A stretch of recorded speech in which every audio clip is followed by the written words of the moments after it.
इस बार लग रहा है कि भाजपा के नेता कुछ देर से जाग रहे हैं। क्यों? 4 जून को नतीजे आए तो सबके लिए ये अप्रत्याशित से थे, मैं कहूँगा हमारे लिए भी थे, क्योंकि हमारे लिए भी जिन लोगों ने पोल किया था यही बताया था कि यार ये 350 सीटें आई 240।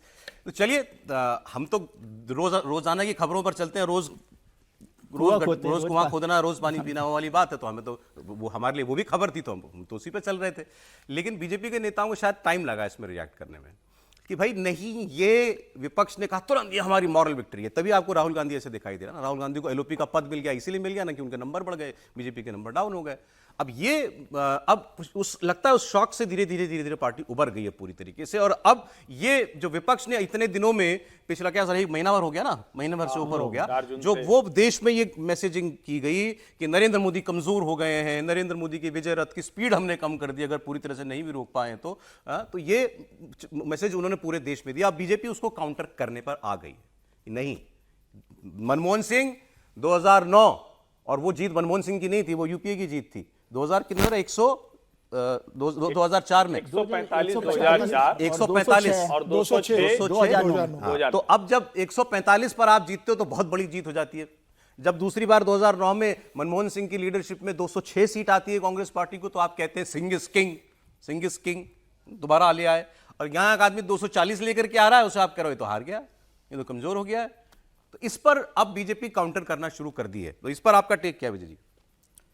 नहीं, दोनों बातें ठीक है। भारतीय जनता पार्टी को एक बड़ा शौक तो लगा ही है। यदि आप ये माने कि कोई शौक नहीं हुआ है तो ये भी गलत होगा। उनको शौक लगा और उस शौक से निकलना, क्योंकि किसी को ये उम्मीद नहीं थी कम से कम भारतीय जनता पार्टी में कि वो इस नतीजे पर पहुंचेंगे 240 पर। ये तो देर से क्यों जाग रहे हैं? नहीं, देर से नहीं, एक बार शौक में आने के बाद उसको संभलना भी तो होता है ना, कि समझ में आए बात। और फिर उस पर क्या हुआ कि विपक्ष ने, जो खासतौर से कांग्रेस, और ने एक बड़ा बाउंसर फेंक दिया कि भाई ये मोरल डिफीट है, तो वो उससे निकलने में भी उनको लगा। ये हमने चर्चा, आप क्योंकि ये चर्चा सोशल मीडिया पे इतने पिछले दिनों में खूब देख रहे होंगे, अब ये काउंटर आ रहा है, काउंटर किया जा रहा है बीजेपी की तरफ से या उनके समर्थकों की तरफ से। हाँ, तो वो ठीक है। और जो बात 2004 की, 2009 की वो भी ठीक बात है कि वहां पर, ये तो हमने पहले भी चर्चा की थी कि मनमोहन सिंह की सरकार जब बनी तो 145 और 206 पर अगले बार बने हैं। लेकिन आपको उनकी मॉरल, उनकी जो आज जो आप कह रहे हैं जिप वाला जो हो रहा है, उसकी वजह क्या है कि आप कहाँ से कहाँ जीतते हैं। जैसे कोई गरीब घर है, उसमें कोई बच्चा पढ़ लेता, आपने देखा होगा कि पहले गांव में कोई ने मैट्रिक भी कर ली तो लोग माला पहनाकर घुमा करते थे, ठीक है ना। अब आज पीएचडी कर लेते हैं तो आप नौकरी नहीं देते उसको।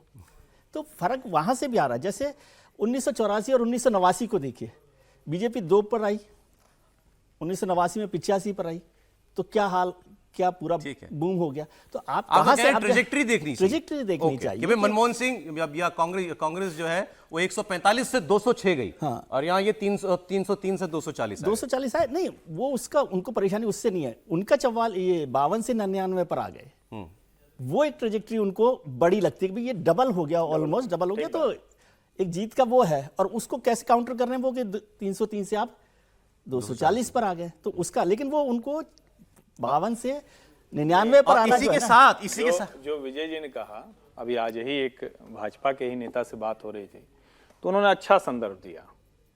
कई घर में कमाई और खर्चा अगर 2 लाख 3 लाख महीने वाला हो और अचानक को 1.5 लाख करना पड़ जाए तो संकट तो है। ऐसा थोड़ी ना है कि आप गरीब हो गए, गरीब नहीं हुए, आप कोई बिलो पॉवर्टी लाइन थोड़ी ना आ गए, आपके जीवन में सब कुछ चल रहा है। लेकिन अचानक आपका जो था तो कहां 282, 303 और 240। लेकिन ये सच है कि अब इसको मतलब किसी भी तरह से देखें तो भारतीय जनता पार्टी जो जिसको कहते हैं ना कि मोदी वोट था, वो इंटैक्ट है। आप इस चीज को समझिए। चाहे आप जहां देखेंगे, चाहे आप नेशनल लेवल पर कहेंगे तो 36 पॉइंट समथिंग है, 37.5 था, लगभग वही वोट है। और एब्सोल्यूट नंबर में देखें तो 60 लाख बढ़ गया।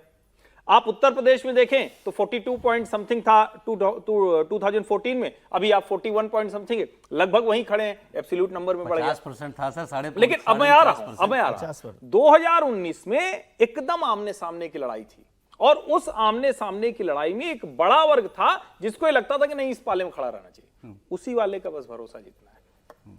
वो वाला वर्ग जो है ना, वो इस बार थोड़ा सा इधर चला गया। और मैं फिर कह रहा हूं, ये होगा, ये जब भी राजनीति में अगर कांग्रेस इतनी बड़ी हो जाती तो उसके सामने सब इकट्ठा होते। तो बीजेपी को ये समझना पड़ेगा। देखिए ये बात हमने 50% वाली ही लड़ाई करनी पड़ेगी। ये बात अभी आज इसलिए हो रही है कि सो कॉल्ड मॉरल विक्ट्री वाले जिनको आया 132 232 232 वाले, यानी इंडिया गठबंधन वाले या कांग्रेस 99 वाले, वो तो घूम रहे हैं बम बम बम बम नहीं, बम बम, लेकिन इसको ठीक है। समझिए। और ये जिसको 240 है वो घर बैठा है, वो अभी तक जो है ये मैं यहाँ क्या हो गया मेरे साथ, यहाँ क्या हो गया मेरे साथ, हरे राम क्या हो गया, ये कम तो उन्हीं का हुआ है कम ना। तो उन्हीं का हुआ ना। आप इसको समझिए। अच्छा, आप कल्पना कीजिए 5 लोग आते थे, पांचों घर के समाजवादी पार्टी के, आज 37 आ गए हैं। हाँ, तो उनको आप सोचिए ना, 6 टाइम। घूम तो है ही ना। कांग्रेस का एक अकेला, आज 6 लोग आ गए। मतलब यूपी से बात कर रहा हूं, तो देश में भी। तो मेरा ये मानना है कि भारतीय जनता पार्टी जहां खड़ी है उसी के लिए सबसे बड़ी चिंता है। क्योंकि 15 साल भी तो हो जाएंगे ना, भारत की राजनीति इतनी आसान थोड़ी ना। समझिए, इंडियन टीवी है वो दूसरे नंबर पर, पहले नंबर का चैनल है, उसमें 1 पॉइंट बढ़ गई टीआरपी, तो आप उतना खुश नहीं होते। लेकिन जो 10 के नीचे था, हाँ, वो अगर चढ़ के आ 10 गया। में आ गया, तो इसी में जो है सर, अयोध्या वाला भी काउंटर ढूंढना पड़ रहा है इनको, बीजेपी वालों को, क्योंकि अयोध्या, राहुल गांधी ने कहा हमने अयोध्या में हरा दिया, अडवाणी जी के मूवमेंट को हरा दिया। अब ये बता रहे हैं सबको कि देखो भाई, वो एक तो फैजाबाद है, अयोध्या नहीं है। और उसमें जो अयोध्या असेंबली सेगमेंट है वो हम जीते हैं। ये तो कोई लॉजिक अब ये भी बता रहे हैं, कह रहे ये तो सीट हमारी कभी थी नहीं, कल मैंने कहा, ये तो अभी हम पिछले 2 चुनाव से जीत रहे थे, वरना हम कहाँ अयोध्या जीतते थे। नहीं, देखिए, फैजाबाद का हार का दर्द तो भारतीय जनता पार्टी को और सभी कार्यकर्ता को, लेकिन राहुल गांधी का ये कह देना कि हमने लाल कृष्ण आडवाणी के अयोध्या मूवमेंट को हरा दिया है, राम जन्मभूमि के मूवमेंट को हरा दिया, मुझे लगता है सरासर गलत और भ्रामक जानकारी है। अयोध्या का मूवमेंट तो जीत चुका है, मंदिर बन चुका है वहां पर, सुप्रीम कोर्ट से ऑर्डर हो गया, उसके बाद वहां मंदिर बन चुका है। अब वो मंदिर वहां बना रहेगा, सरकार किसी की भी आए। मुझे ऐसा लगता है कि, लेकिन ये देखिए 2004 और 2019 की अगर बात करें तो सीटों में भारतीय जनता पार्टी की 138 थी, उनकी 145 थी। 2009 की अगर बात करेंगे तो 206 थी और 159 थी। लेकिन 2014 और 2019 का जो परिणाम देखेंगे वो बहुत ज्यादा जमीन आसमान का फर्क था। कांग्रेस की 42 सीटें और भारतीय जनता पार्टी की 282, फिर कांग्रेस की 52 सीटें, भारतीय जनता पार्टी की 303 सीटें। तो और जो चुनाव प्रचार अभियान तक ये लग रहा था कि कांग्रेस विपक्ष का नेता बनने के लायक स्थिति में नहीं आने वाली है, कांग्रेस 50-55 सीटों में सिमट जाएगी और पूरा विपक्ष 100 के अंदर सिमट जाएगा। उस हिसाब से अगर विपक्ष को सीटें मिलती है, कांग्रेस को मिलती है, और भारतीय जनता पार्टी के सबसे दुखदाई जो रहा है वो उत्तर प्रदेश का परिणाम रहा है। भले ही 240 सीटें आ गई है, भारतीय जनता पार्टी को लंबा समय लगा इस दर्द से उभरने में और इस परिणाम से कि उत्तर प्रदेश में अखिलेश यादव 37 सीट ले जाते हैं और मोदी योगी के बाद भारतीय जनता पार्टी 33 सीटों पर आकर टिक जाती है। तो मुझे लग रहा है इसमें समय लगा है, भारतीय जनता पार्टी का कैडर अब इससे उभर रहा है और भारतीय जनता पार्टी का संगठन भी अब भविष्य के लिए आगे चुनाव की तैयारी कर रहा है। ये एक झटका था, अब भारतीय जनता पार्टी इससे निकल रही है बाहर।